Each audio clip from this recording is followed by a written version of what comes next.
Today I offer my warmest congratulations to you as a recipient of the Dempsey Medal for your outstanding service in the Archdiocese of Sydney. This medal is named in memory of James Dempsey, a leading Catholic layman of the convict period in Sydney and contributor to our first cathedral.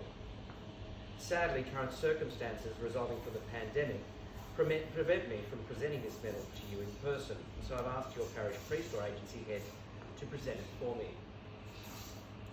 The home of Jack Dempsey was a place of prayer and catechesis for the Catholics of the early colony in the years before there was a church, priest or mass. Dempsey also accompanied condemned prisoners to the gallows and prayed with them. When, 200 years ago, a priest who was briefly in the colony was deported, he left behind a consecrated host, and it was kept by the Dempsey household, or in the Davis cottage, or both, and venerated there.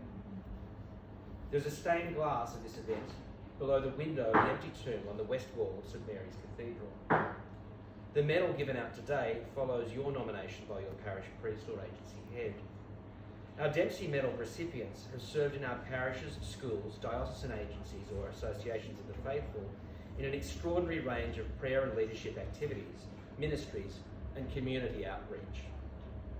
Their very lives have been prayers of adoration, intercession, contrition and thanksgiving, as the Lord himself taught us, not just once or twice, but over and over again. There's an old story, believed to be of Native American origin, about an old man who tells his grandson, and you're not that old, same age as me.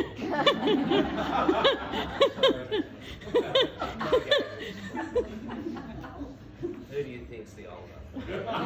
Anyway, how lucky are we? 1964 was it? Yeah. And Hayden Ramsey's the same too. What month? December. What about you? There you are. So you are older. Grandson, that an old man who tells his grandson that there are two wolves inside each of us. One is all the good things in the world: love, laughter, friendship, kindness, hope, wisdom, and so on. The other wolf is everything bad: hate, pain, anger, despair. These two wolves, the old man tells his grandson, are always fighting in constant battle inside of us. Which one will win, the young boy asks. Whichever one you feed, is the reply. Feed the hungry, feed my lambs, feed your souls, feed your better nature. Christ calls us to feed the wolf of love in us, as our Dempsey medalists have done. It's a great joy for me to give this award to a valued member of our archdiocesan community each year, and so I'm deeply sorry that the current restrictions due to the COVID-19 pandemic mean I'm unable to present these medals in person. Nevertheless, I join with you in thanking God for his many blessings and graces he has bestowed on our Dempsey Medal awardees, and which their work has bestowed on Australian communities. Congratulations once again, and thank you for the great service you have given to God and his church. Most Reverend Anthony Fisher, Archbishop of Sydney. Yeah. Deeply faithful man. He's got lots and lots of faith, and he's very wise, and he shares it. He's a man of true conviction. And so at times, Robert is the sort of person who will go out up front. To quote General Patton, you'll find him in the lead tank. And sometimes that can be a lonely place to be, particularly in a society where things are so contrary in so many ways to the teachings of the church. So I just wanted to say this to you, Robert. It's tough when you're working against the grain, when you're going against the mob, when you've got to stand up for things that are not popular. And so it takes real conviction and character, and you've got that in spades. So I think you are a person to be admired. Obviously the Archbishop of Sydney thinks the same. It's a delight to work for you, and I've known you for many years now. And this award is just one way that the work that you've done for the church and your communities and the families all over can be recognised. So Robert, congratulations. We'll do this as the... For 26 years, and when I started, Robert left the school 2 days later.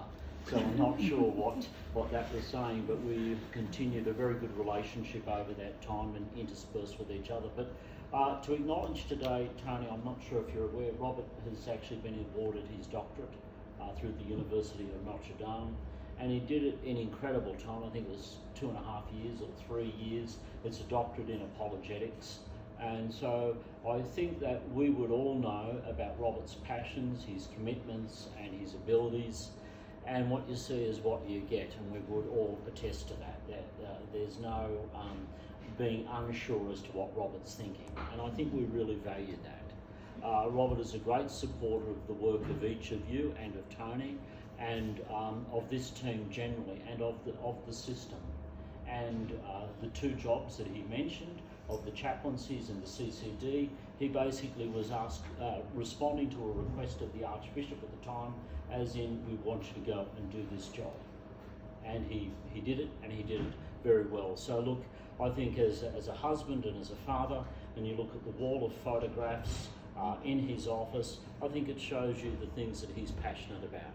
He's passionate about his family, he's passionate about his vocation as a teacher, a lifelong teacher, and he's an excellent teacher, and he's also an excellent student. So you've got a great employee here, Tony, and I think that Robert had been cynical some years ago when awards were given for different people, and he often referred to sometimes people who get church awards, but I think this is a church award which is very duly deserved, and I think we will recognise it as a team. So thank you.